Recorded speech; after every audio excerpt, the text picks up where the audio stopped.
Karibu katika channel yako pendwa ya Feaboy kwa update zote kuhusu ajira, elimu pamoja na mbinu mbalimbali za kuweza kutengeneza pesa kupitia simu yako ya mkononi. Katika video ya leo nitakwenda kuzungumzia nilishawahi kuzungumzia jinsi ya kuweza kudai mafao yako, lakini watu wengi wamekuwa wakinitafuta kwa changamoto mbalimbali wanazokutana nazo katika application hii ya mafao. Sasa katika video ya leo sitakuonyesha jinsi ya kuweza kufanya madai, lakini kitu ambacho nataka nikuambie ni kuhusu requirement ambazo unatakiwa kuwa nazo kabla hujaomba au kabla hujaanza kufanya application hizi. Jambo la kwanza kabisa, hakikisha email ambayo unakuja kuitumia kufungua akaunti yako katika NSSF portal ndio email ambayo umeitumia wakati unajisajili NSSF. Email pamoja na namba ya simu. Hakikisha unaokuja kutumia huku kufungua akaunti katika NSSF portal ndio hizo ulizitumia wakati unasajili akaunti yako ya NSSF. Na baada ya kuweza kuwa na hiyo email na namba yako ya simu, basi utakuja moja kwa moja katika NSSF portal, utaingia sehemu hii ya sign up. Sehemu hii utaweza kuona kuna sehemu ya first name, middle name na last name. Alafu kuna sehemu hii ya email, na sehemu ya phone number, na sehemu ya password, na repeat password. Sehemu hii ya kwanza utaweka jina lako la kwanza kama inavyoonekana katika kitambulisho chako cha NSSF au katika kitambulisho chako cha NIDA. Utaweka jina la kwanza, utakuja jina la pili, utakuja jina lako la mwisho au jina la tatu.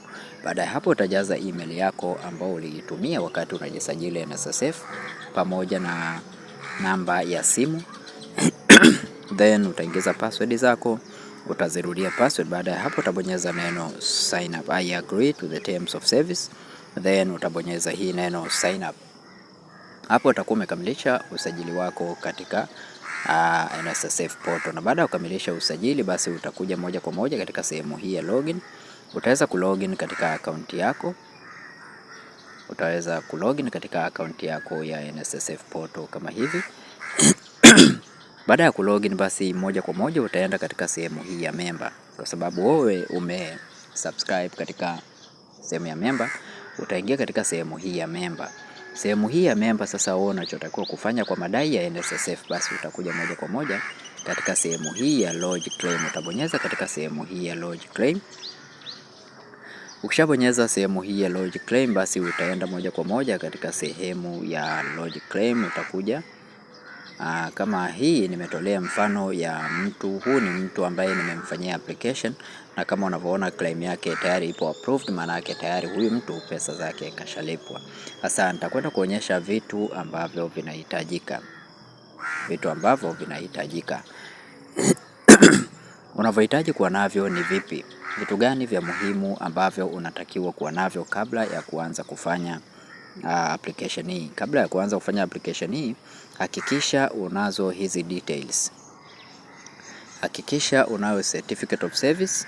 Certificate of service ni cheti ambacho unapewa kazini na bosi wako au na mwajiri wako. Ni cheti unachopewa na mwajiri wako baada ya kuachishwa kazi. Baada ya kuachishwa kazi utaweza kupewa hiyo cheti.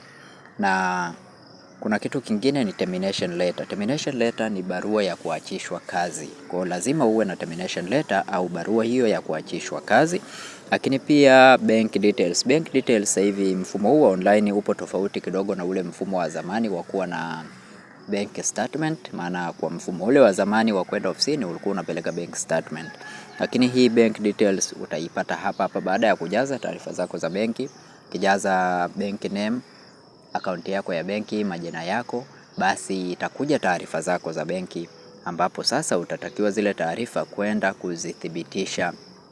Kuna document ambayo utaidownload hapo kwenye taarifa za benki. Ukisha download, basi hiyo document utaipeleka benki husika, wataweza kuthibitisha au kuapprove hizo taarifa zako.